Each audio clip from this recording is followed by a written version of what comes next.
And if you're out there sitting there telling people that this is the greatest thing since sliced bread, so you become more focused and you're going to be a better performer because you utilize nicotine. I mean, what does that sound like? What if a legal drug could make you smarter at work, but it might hook you? Would you do it? Would you actually take this? Well, the reason why I'm talking about this is there's several things that are coming out on social media, and there's a lot of studies that nicotine can improve your focus and it has cognitive benefits. So, in this episode, we're going to get into the pros and the cons and what you really need to know about nicotine. So, let's get into it. So, nicotine's potential benefits. So, again, I know a lot of people associate nicotine with smoking or vaping, but there's other ways to kind of get this into your system, right? You see those little Zyn packs. You can chew the gum. You can also take the patch. But what's crazy about it is that, yeah, they're saying that there's a associated cognitive boost when you use nicotine. So you pop a PoppinAZyn and you're going to get more focused. You're going to be more efficient. And oh, by the way, right, there is a study right now that's showing that it helps with ADHD and it gives you a 15% boost in your short-term memory. Yep, it'll improve mild cognitive impairment. So, I mean, that's a lot of big things that people struggle with. So I can see the attraction of maybe using nicotine to address these issues. But is it really something that is going to benefit you long-term? So let's just say hypothetically, right? If I was to sit here and go, man, you know what? You should use nicotine and it's going to make you a better salesperson. It's going to make you more efficient. You're going to be able to do more things and more tasks. I mean, what person on the planet, right, isn't going to say, oh, yeah, you know what? All those things sound really, really good. But what is the risk side, right? So, yes, okay. So there is studies that are being published that are saying that, hey, if you use it, it reduces Parkinson's risk. There's a 2018 Vanderbilt trial that says that nicotine patches improve memory in mildly cognitively impaired patients. Wow, that's great. So somebody doesn't remember stuff all the time, or maybe they're getting older. And as we all age, right, we forget stuff, that if you use nicotine, that it may give you some improvement in those areas. So the other thing is that, well, we know this, right? It suppresses appetite. So, I mean, that's one thing that could potentially help, for weight loss or maintaining weight. But is this really something that you would want to use to combat being overweight or obesity? I don't know.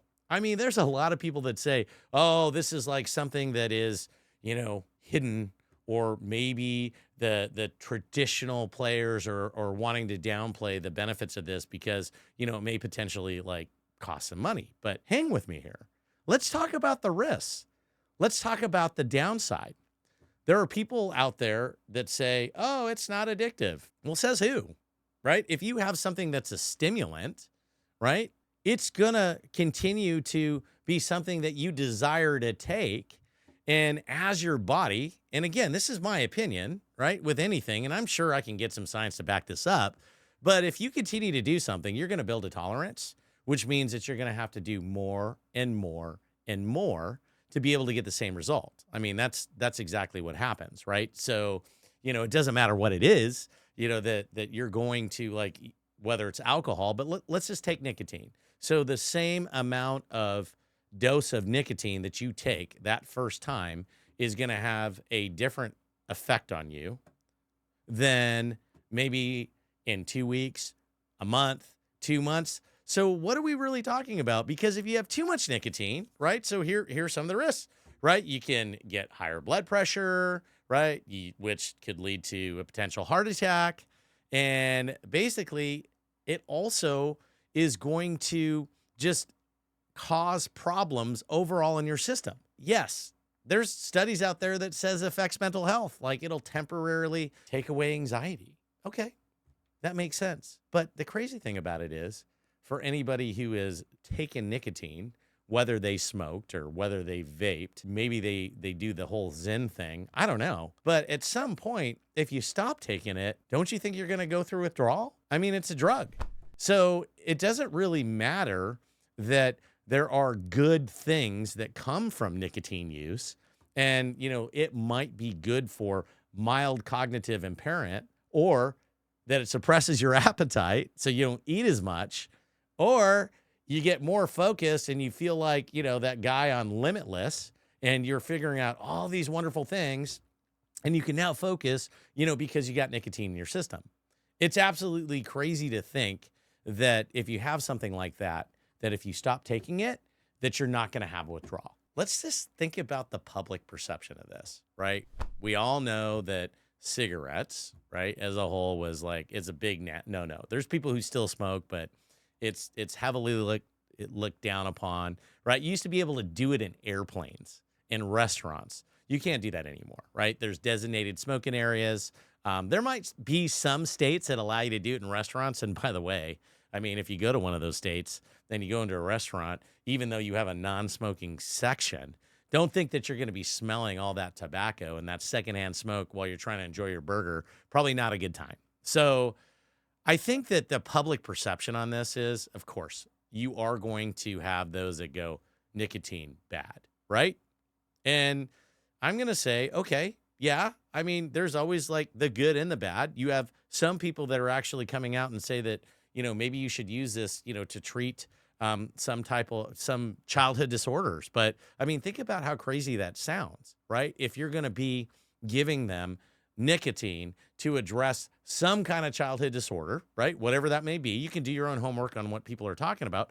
But again, I mean, yes, if somebody had mild cognitive impairment or Parkinson's, and there was a way to maybe use nicotine as part of that treatment, well, I mean, who is that for anyone to decide, right? Other than the person. And, this is a free country. And by my recollection, you have to be 21 to buy nicotine products, which means that, you have to be over 21 to use them. But we all know that that's not going to necessarily be the case.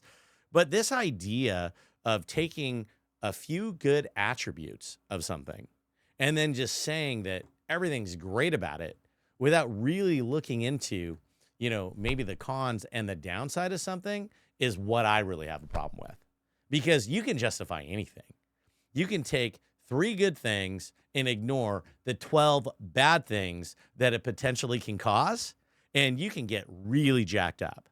And if you're out there sitting there telling people that this is the greatest thing since sliced bread, so you become more focused and you're going to be a better performer because you utilize nicotine, I mean, what does that sound like? What kind of message are we really sending out there if that's going to be the case? But it's everybody's responsibility, in my opinion, to do your homework. And if you're going to do something like that, then just know that you're going to need more and more as you continue on that journey to be able to get the same effect. So if the first time you use it, you're going to get this amount of focus, it's going to take more and more as you progressively use it. I mean, it's a known fact in anything. I mean, whether it's eating, whether it's drinking, it doesn't really matter. If you're getting some kind of stimulant, your body is going to develop a tolerance for it.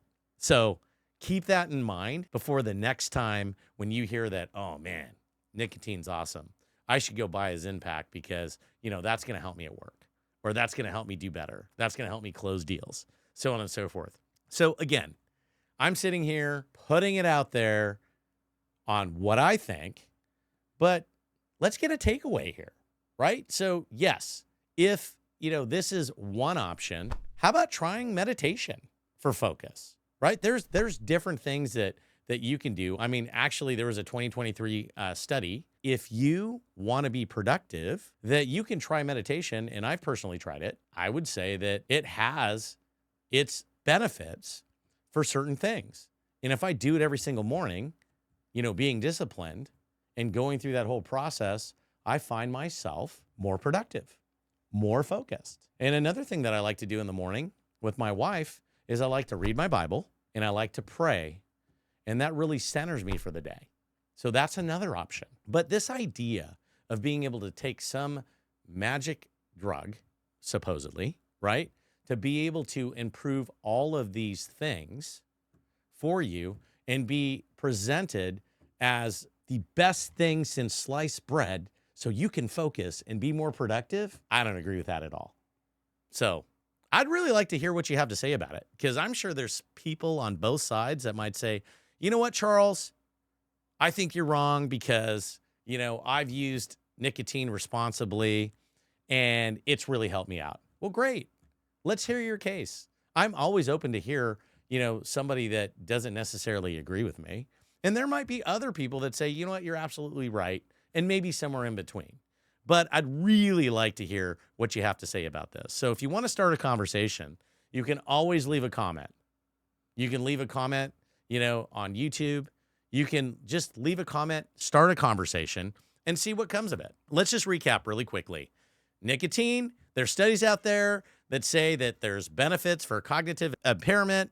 You can focus better and you can overall be a better performer. But there's a lot of information out there that really states that it's not good for you. So be careful in your choices. It's up to you, and do your homework. So if you know someone who needs to hear this episode, share it with them. I always encourage you to subscribe. And if you have time, rate the show. And like I said before, start a conversation, leave a comment. I'd love to have this conversation with you. You can find us on Hey Charles Biz on YouTube, Hey Charles 77 on Instagram and TikTok, Hey Charles on Apple Podcast and Spotify, and Charles Ernst on LinkedIn. See you next time.